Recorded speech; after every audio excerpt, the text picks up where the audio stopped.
안녕하세요. 다시 시작하는 시니어 영어 앨리스입니다.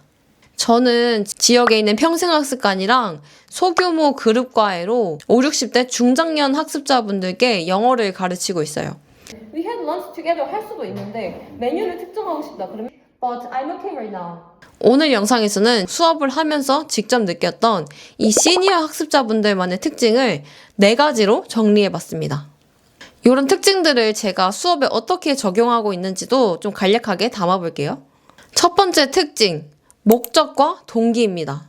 저는 첫 수업에서 영어를 배우시는 목적을 꼭 여쭤봐요.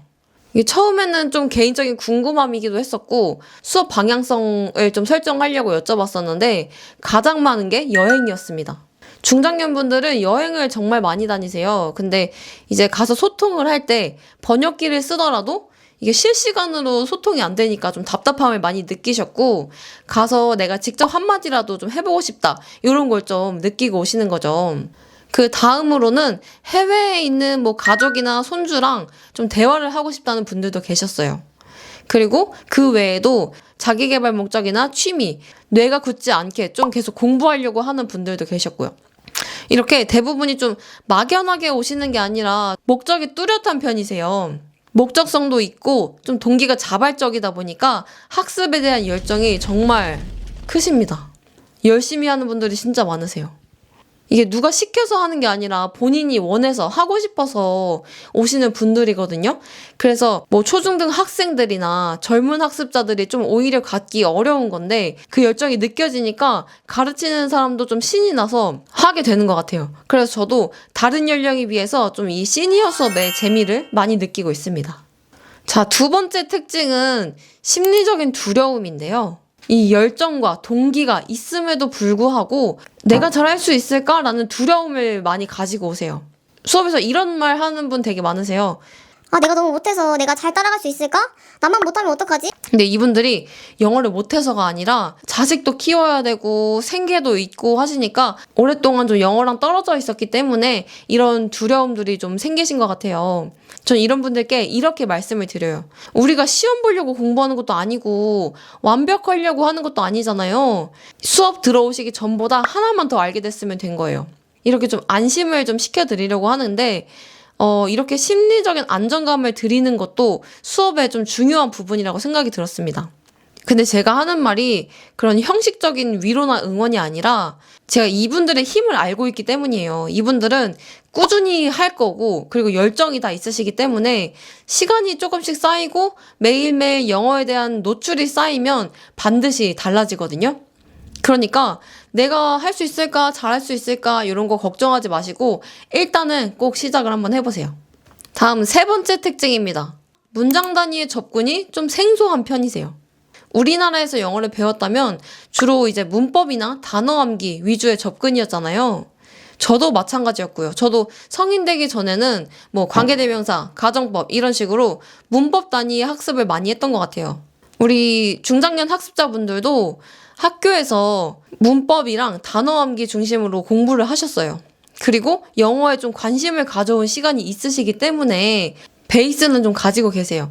근데 이게 엄청 단단한 베이스는 아닐 수도 있지만 다들 어느 정도 단어나 문법을 알고는 계시거든요.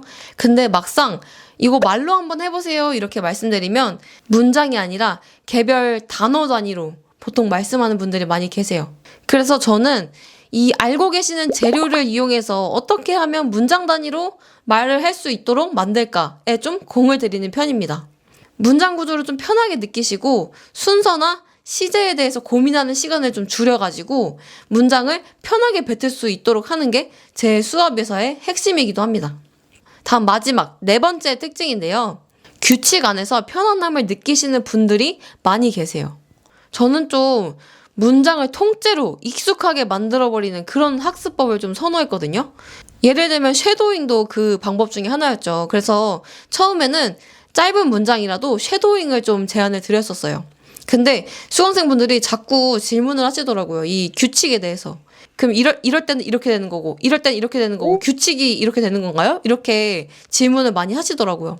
이 규칙을 알면 사람이 불안하지가 않아요. 근데 영어도 언어다 보니까 규칙을 벗어나는 예외 사항들이 정말 많아요. 그래서 최대한 저는 문법이나 규칙에 좀 얽매이지 않으려고 했었는데 이 최소한의 필수적인 규칙을 알려드리는 거는 이 학습자분들에게 좀 심리적인 안정감이 될 수도 있겠다라고 느꼈어요. 그래서 문법도 물론 다릅니다. 근데 이제 문법을 위한 문법이 아니라 내가 하고자 하는 말의 전달력을 높이고 문장을 확장하고 좀 정교하게 다듬는 용도로 이 문법이나 규칙을 쓰는 거죠. 자, 지금까지 제가 시니어 영어 수업을 하면서 느꼈던 이 중장년 학습자분들의 특징 4가지를 정리해봤어요. 저는 사실 시니어 수업이 다른 연령대 수업보다 훨씬 재밌어요.